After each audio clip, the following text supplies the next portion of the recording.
Assalamualaikum warahmatullahi wabarakatuh. Hai teman-teman, di sini kami dari kelompok 11 yang ingin menampilkan hasil presentasi kelompok makalah kami yang berjudul Instrumen zakat sebagai pengeluaran negara. Selamat menyaksikan. Zakat dalam perspektif pengeluaran negara. Pengertian zakat sebagai instrumen fiskal. Zakat adalah kewajiban ibadah finansial dalam Islam yang dikenakan pada harta tertentu setelah mencapai nisab dan haul, dan dibayar kepada 8 golongan tertentu yang berhak menerimanya. Dalam perspektif ekonomi negara, zakat dapat dipandang sebagai instrumen fiskal alternatif, terutama dalam kerangka negara dengan mayoritas muslim. Fungsi zakat dalam pengeluaran negara: distribusi kekayaan, pengentasan kemiskinan, pembangunan ekonomi, dan stabilisasi sosial. Zakat dan fiskal negara. Dalam beberapa negara seperti Malaysia dan Arab Saudi, zakat telah diintegrasikan dalam kebijakan publik dan fiskal negara. Indonesia sendiri juga memiliki Badan Amil Zakat Nasional, yakni Basnas, yang berfungsi sebagai semi pemerintahan dalam mengelola zakat. Namun, belum sepenuhnya diintegrasikan ke dalam sistem anggaran negara, APBN ataupun APBD. Zakat sebagai bagian dari pengeluaran negara dapat diimplementasikan dalam bentuk 1. Anggaran khusus dalam APBN dan APBD untuk pengelolaan zakat melalui lembaga resmi, dan yang kedua, integrasi database zakat dalam sistem jaminan sosial dan bantuan sosial nasional, dan yang ketiga, kolaborasi antara Basnas dan LAS dan instansi pemerintahan dalam pendistribusian zakat yang tepat sasaran. Kewajiban pengeluaran negara dalam 8 asnaf. Yang pertama yaitu fakir, dan yang kedua miskin, ketiga amil zakat atau petugas pengelola zakat, yang keempat mu'allaf atau orang yang baru masuk Islam, dan yang kelima raqib, budak yang ingin memerdekakan dirinya, dan yang keenam gharim, orang yang berhutang, yang ketujuh fisabilillah, yang berjuang di jalan Allah, dan yang kedelapan ibnu sabil, musafir yang kehabisan bekal. Syarat dan penyaluran zakat. Yang pertama, penyaluran zakat harus tepat sasaran kepada mustahik yang memenuhi syarat sesuai syariat. Dan yang kedua, penyaluran dilakukan oleh amil zakat yang bertanggung jawab penuh sampai zakat sampai kepada mustahik dalam prinsip amanah. Dan yang ketiga, penyaluran zakat tidak dianggap sah jika hanya berpindah antara amil zakat tanpa sampai ke mustahik. Dan yang keempat, muzaki atau pemberi zakat boleh menyalurkan zakat langsung kepada mustahik hanya jika tidak ada amil zakat di wilayah tersebut atau amil zakat yang tidak amanah. Dan yang kelima, penyaluran zakat kepada keluarga yang diperbolehkan jika mereka termaksud dalam golongan mustahik dan bukan tanggung jawab wajib zakat. Dan ketentuan khusus zakat fitrah dan zakat mal. Yang pertama yaitu zakat fitrah wajib ditunaikan oleh setiap muslim yang mampu pada bulan Ramadan, biasanya berupa makanan pokok atau seperti beras 3,5 liter atau uang yang setara dengan dan harus disalurkan sebelum sholat Idul Fitri. Dan yang kedua, zakat mal dikenal pada harta yang memenuhi syarat seperti nisab, haul, dan kepemilikan penuh, dan penyalurannya harus sesuai dengan ketentuan syariat. Perkenalkan, nama saya Korea Andi Ramadan. Di sini saya akan menyampaikan materi yang pertama, yaitu sistem pengeluaran zakat era Rasulullah SAW. Komponen zakat pada masa Rasulullah SAW. Zakat merupakan salah satu rukun Islam, tetapi tidak hanya mengandung aspek keimanan, tetapi juga sistem ekonomi dan sosial. Pada masa Rasulullah SAW, zakat dipandang sebagai sarana mengentaskan kemiskinan serta menyeimbangkan kekayaan di masyarakat, serta berperan tidak hanya sebagai kewajiban individu tetapi juga sebagai instrumen negara Islam untuk menciptakan keadilan sosial dan memperkuat solidaritas umat. Materi kedua yaitu sistem pengeluaran zakat di era Rasulullah SAW.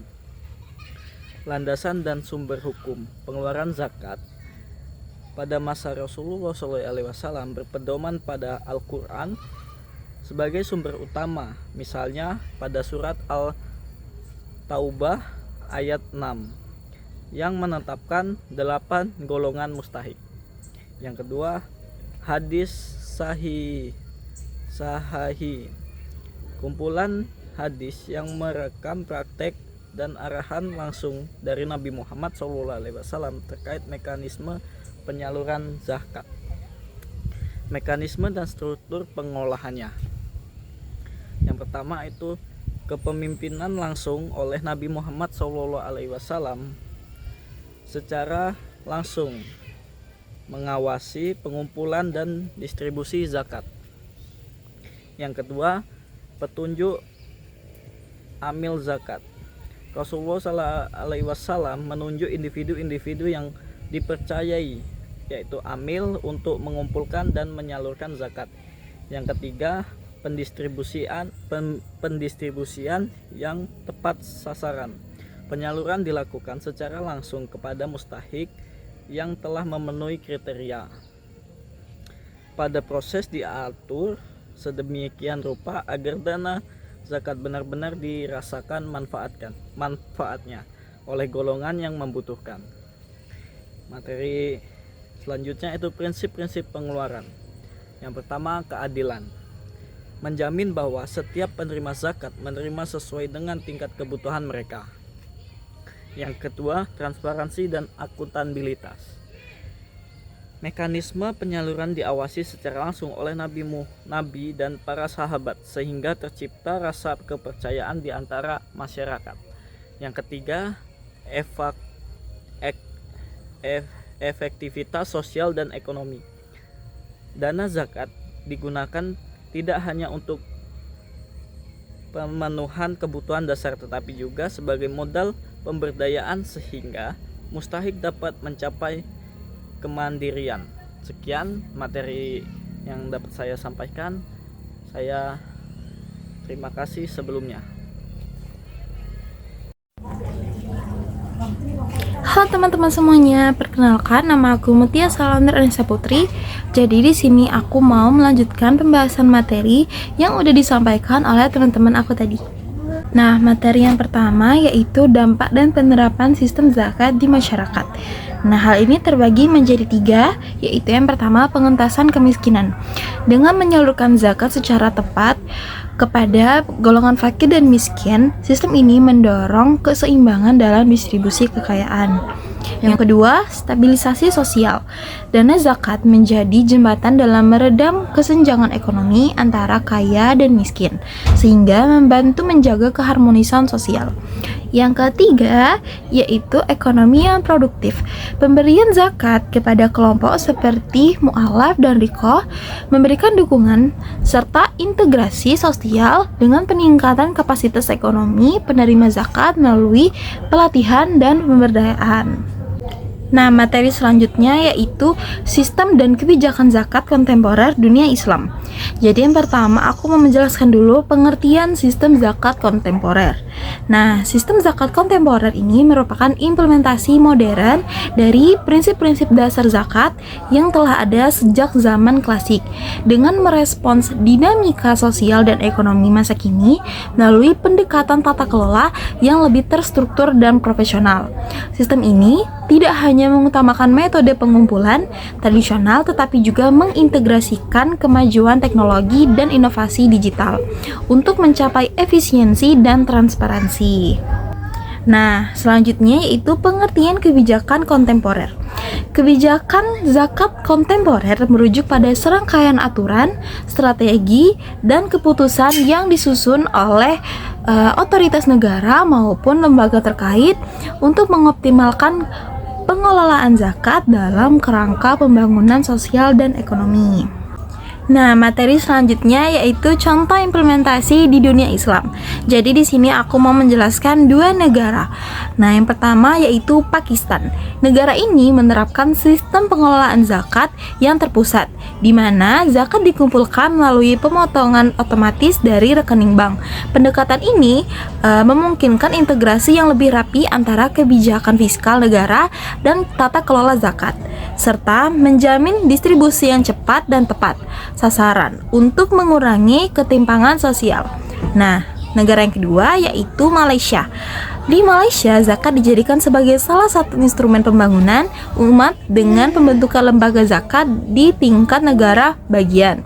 Kebijakan yang terintegrasi ini tidak hanya berfokus pada pengumpulan, tetapi juga pada penyaluran zakat untuk mendukung program-program pemberdayaan ekonomi, pendidikan, dan kesehatan masyarakat. Nah, jadi aku mau menjelaskan materi yang terakhir, yaitu studi kasus dan penyelesaiannya. Jadi, pemerintah Indonesia ingin meningkatkan kesejahteraan masyarakat miskin melalui program-program yang dibiayai oleh zakat.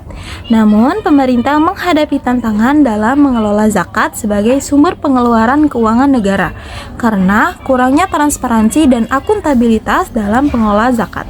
Lalu, bagaimana ya cara penyelesaiannya? Nah, cara penyelesaiannya yaitu yang pertama dengan mendirikan Badan Amil Zakat Nasional atau Basnas sebagai lembaga yang bertanggung jawab untuk mengelola zakat secara nasional.